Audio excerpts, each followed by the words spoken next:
कि देश की जनता ने जवाहरलाल नेहरू जी के बाद ये पहला ऐसा मौका आया है जब किसी प्रधानमंत्री पे, किसी पार्टी पे, किसी गठबंधन पे विश्वास किया है। और ये बहुत बड़ी बात है कि नरेंद्र मोदी जी तीसरी बार देश के प्रधानमंत्री बनकर के और देश की जनता की सेवा करेंगे। मैं समझता हूँ कि ये जो मैंडेट आया है, ये जनादेश आया है, ये बावजूद इस बात के आया है कि कांग्रेस पार्टी ने इतना छलावा किया, इतना झूठ बोला, लोगों को गुमराह किया कि संविधान खत्म हो जाएगा। कांग्रेस पार्टी के लोगों ने लोगों को गुमराह किया कि आरक्षण खत्म हो जाएगा। कांग्रेस और ये इंडिया अलायंस था, इनके लोगों ने और भी दुष्प्रचार किया कि महिलाओं को उनके खाते में 85-85 रुपये हर महीने डालेंगे, जो कि देश की अर्थव्यवस्था को पूरी तरह से तबाह करने वाली बात थी। इन सारे प्रपंचों के बावजूद भी देश की जनता ने जितनी सीटें इंडिया अलायंस की नहीं आई, उससे ज़्यादा सीटें केवल भारतीय जनता पार्टी को दी और एनडीए अलायंस को स्पष्ट बहुमत देकर के सरकार बनाई।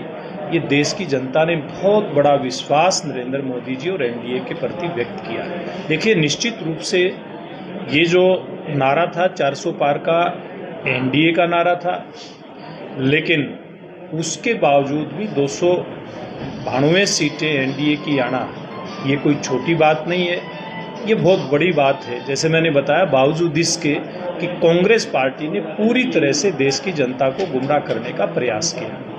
देखिए, ये तो कांग्रेस पार्टी और जेजेपी के विधायक का बीच का मामला है।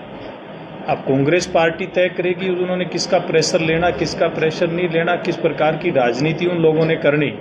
लेकिन मैं तो एक बात कहता हूँ, पूरे देश के अंदर अब इस बात से लोग पूरी तरह से भ्रमित हुए थे।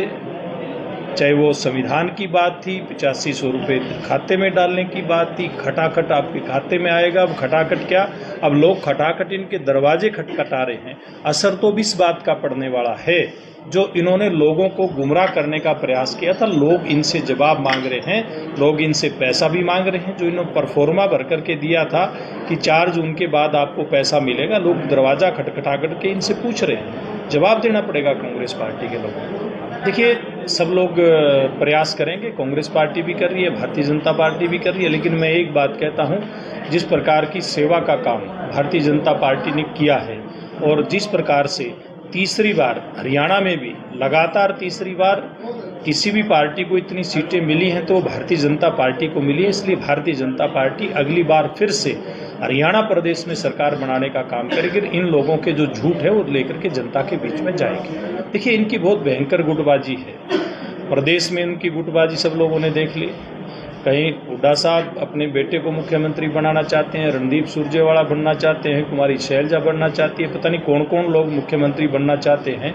लेकिन ऊपर भी इनके जो गुटबाजी बनी हुई है और नीचे भी आप लोगों ने देखा कि किस प्रकार से आपस में जूतम पैजार सरेआम जनता के सामने, मीडिया के सामने इन लोगों की होती है।